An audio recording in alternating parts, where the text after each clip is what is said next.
Are the Falcons officially back to mediocrity? I'm here to tell you, not so fast, my friends. I still believe that this is a good football team that maybe got exposed a little bit last night due to some glaring issues that I saw.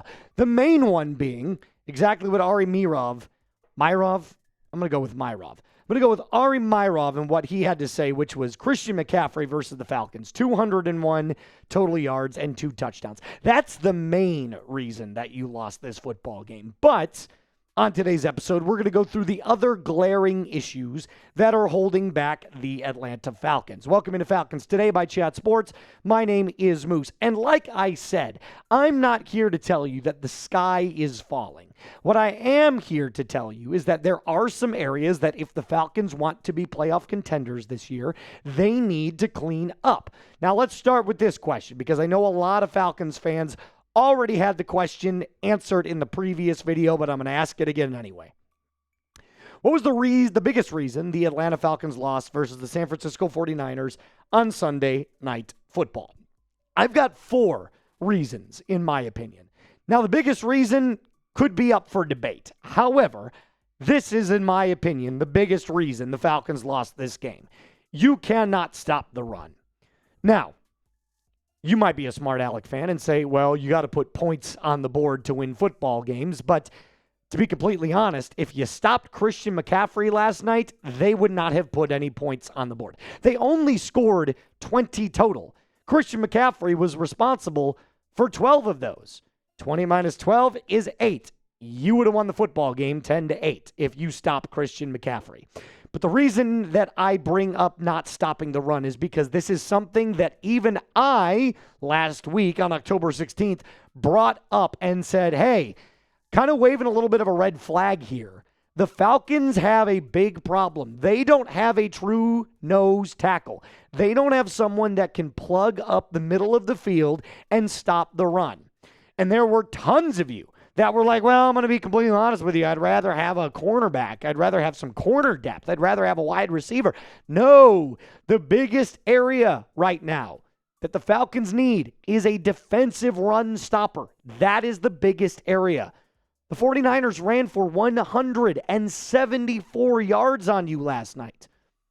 And again, multiple of you. Well, Moose, you said this was an elite defense. Okay, look. I'm going to say it right now. I'm going to say it one time only. I think the Falcons' secondary is showing that it's elite. This is a very good, much improved defense that has a glaring weak spot. It is a very, very good defense that has one major problem. They can't stop the run right now. And also, this is the last play that, this is 3rd and what? 12? What does that say, Dylan? 3rd and 13. 3rd and 13. And you have 10 men on the field. What are we doing? That's a coaching mistake. That's Jeff Ulbrich right there. That's Raheem Morris right there. You got to have all of your players on the field. 10 players, and you go up, and that's that crossing route to Christian McCaffrey that ends up getting that first down, which leads to that final touchdown, which was the dagger in the coffin. But back to my original point. You need a nose tackle. Let's just call it like it is, guys.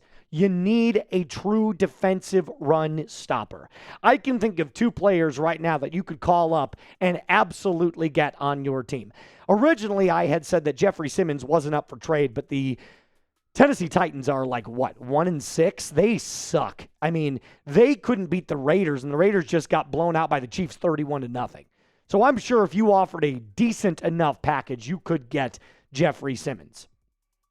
But Shelby Harris is the second option on this list, and he was the one that Adam Schefter had listed as a trade candidate. You wouldn't have to give up nearly enough, nearly as much to get a player like Shelby Harris. That's like a 3rd-day pick, and maybe at best like a 5th. I don't even think you would have to give up a 5th. You probably have to give up a 6th or a 7th to get a player like Shelby Harris, considering how old he is, and he doesn't start. Mason Graham has that title. So that's the first major issue the Falcons have right now. They cannot seem to stop the run. Number 2, Penix versus the blitz. And look, I'm still in on Micahel Penix Jr. He's only had 9 starts, but he has now a clear and obvious problem. When he's under pressure, he panics. He panics big time. We went through every single throw last night based off of next-gen stats, and we determined that Penix threw under pressure 9 times yesterday. 9. He was 0 of 9. I mean, there is no, again, advanced metric for that. You can't complete one pass under pressure, you've got a problem. Now, when Penix is left in a clean pocket, it is a completely different player. Completing 69% of his throws, 1,100 passing yards this season. Now, he does have 3 interceptions, but look, you're going to throw interceptions in the league, under pressure and in a clean pocket. Interceptions are going to happen. So I'm not looking at the interceptions. I'm looking at the output, the completion percentage, the passer rating. All of it is significantly higher than when he's under pressure. His completion percentage under pressure is below 50%, and it's almost at 40. He's only got 297 yards, only a touchdown, and his quarterback rating, passer rating, is 63.6. Here's the other scary thing. He's not turning the ball over under pressure. He's not completing passes. So here's what I would look at. If you're turning the ball over under pressure, you're trying to fit a ball into a tight window, you're trying to make a play happen, something gets tipped, I get it. Those things happen. He's not finding anybody, meaning his accuracy is completely dipped. And you know what the main reason is that the feet, he never gets his feet set. He looks like a jumping rabbit around there. And for a player that has not been known for his mobility, he's more mobile than we give him credit for, but he's not a mobile quarterback. He looks far too jumpy in the pocket for his type of play. I mean, look, Caleb Williams might not be great from the pocket as well, but he can scramble. Same with J.J. McCarthy. Same with Bo Nix. I mean, Jaden Daniels can run. Everybody in that draft class has the ability to roll outside of the pocket. Drake May can do stuff with his legs. Penix is the least mobile out of all of them, and he has the craziest feet. Another thing, by the way, and I know that you're going to look at this and say, duh, but the intentional grounding is inexcusable. You are driving down at the very end of the first half. You cannot take that bad of a penalty. That is a rookie mistake. Those things get cleaned up with experience. So the intentional grounding, I'm not super worried about. I'm not super upset about.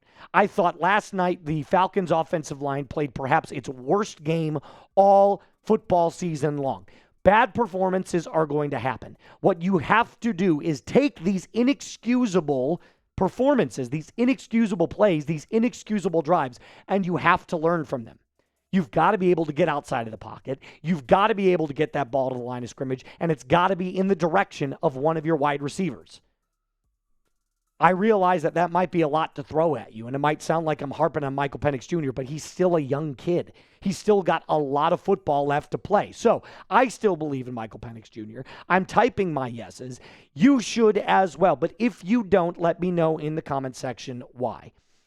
I don't think Falcons fans are very fair when it comes to their criticism of Micahel Penix Jr. He's got 9 starts. He's not going to look like a Pro Bowler after 9 starts. Hell, even Jaden Daniels last year only really started to become Jaden Daniels down the stretch. And Micahel Penix Jr. didn't have the luxury of starting over Kirk Cousins last year until the final 3 games. So there's a lot of time left for MPJ to learn and develop. Now, we're going to get into the other 2 areas that I noticed. But before we do that, I have to tell you about my friends over at Factor. Go ahead, Dilly, push that over. All right, listen, fall is always like a reset button. Between back to school, busier routines, and shorter days, finding time to cook can be tough. That's why I love Factor. Their chef-prepared, dietitian-approved meals make it easy to stay on track and enjoy something comforting and delicious, no matter how hectic the season gets. You get more variety and more meals. Choose from a wider selection of weekly meal options, including premium seafood choices like salmon, shrimp at no extra cost. You can now support your wellness goals and enjoy even more GLP-1 friendly meals and new Mediterranean diet options packed with protein and good-for-you fats. From choices that are much better for your nutrition, there is a reason why 97% of customers say that Factor helped them live a healthier life. You can feel the difference no matter what your routine is. You got to eat smart at factormeals.com/FalconsChat50 off and use code FalconsChat50 off to get 50% off your first box plus free breakfast for 1 year. That's a really cool deal. That's code FalconsChat50 off at factormeals.com for 50% off your first box plus free breakfast for 1 year. Get delicious, ready-to-eat meals delivered with Factor. Offer only valid for new Factor customers with code and qualifying auto-renewing subscription purchase. All right, let's go back to our glaring issues. So this is, by the way, what I saw from the 49ers game and where we're at as a whole at 3-3. Number 3, the bad situational play calling. I'm not going to absolve Zac Robinson of some poor performances and poor choices last night against the San Francisco 49ers. I realize this might be a meme and this is kind of funny because we can go, ha, ha, ha, look how funny this is and how, lame this kind of feels. But if you look at this specific meme with Gru, it does tell a pretty interesting story. You're going for it on 4th down. It's 4th and 1. Everybody and their mother is calling for the Falcons to run the football. You take Bijan out of the game. Wait, what do you mean you take Bijan out of the game? Like, what? I mean, let's put aside the fact that on 3rd and 1, the play before, you run a pitch play to Bijan. Now, putting the ball in Bijan's hands is the right thing to do on 3rd and 1, but it's the wrong play design. You've got to pound that rock up the middle. You've got to halfback dive that. You've got to power run that. This is not a finesse play like that pitch indicated. And of course, Bijan being so good can make something out of nothing. He got hit behind the line of scrimmage and still is able to push his way back to the original line of scrimmage to keep it at 4th and 1. But tons of fans echoed the exact same things that we've been talking about on this channel. Why are you taking your best player off the field in the most important play of the game? I have given Zac Robinson credit for when he's moved down to the field that the play calling has looked better, but situationally, there have been moments where I'm like, dude, get your head out of your ass. And using him as a wide receiver has seemed to work. It has. I like them using him in the slot. I like him lining up as a wide receiver. I think it adds more variety to what he can do as an offensive weapon. But not punching that ball forward with your very best player. Sports can be so simple. If you dumbed down sports, right, to its very basic elements, in crunch time, when the game is on the line, you want your best player to have the ball, period. In any sport, football, baseball, hockey, golf, basketball. I mean, Michael Jordan, he always wanted the ball because he knew he gave his team the best chance to win. And speaking of chances to win, you had multiple opportunities in this game to score. You had multiple opportunities to fight back, get in this game, and you just couldn't execute. That's the problem. Last night was about execution. You had multiple drives that absolutely just took the wind out of your sails. It's not the worst thing in the world because, like I said, it's not a foundational problem. That was an execution problem last night. Now, maybe the foundational problem is that the inconsistencies are still there in execution, but last night was not we just have worse players. That's not what it was. And last but not least, losing Divine Deablo hurt, man. That really hurt. He has been your best player outside of Xavier Watts all season long. People on Twitter were going ballistic. You can already tell what it looks like when you have J.D. Bertrand on the field instead of Divine Deablo. I mean, look, everybody's got to step up and do their job, but Divine Diablo, there is a reason that under the right coaching, this guy can be a Pro Bowl talented linebacker. Take a look at his PFF grades. This was going into last night's game. Playing for the Las Vegas Raiders, he is like slightly above mid, maybe. With the Falcons, he's great. But I also want to calm your nerves a little bit. We had some other players missing in action against the 49ers. Jalen Walker was out. That's another player that could help. Billy Bowman Jr. is out. Nickel corner, covering the slot. I mean, that's a big thing considering Christian McCaffrey dominated you from that position all night. Divine Diablo ruled out.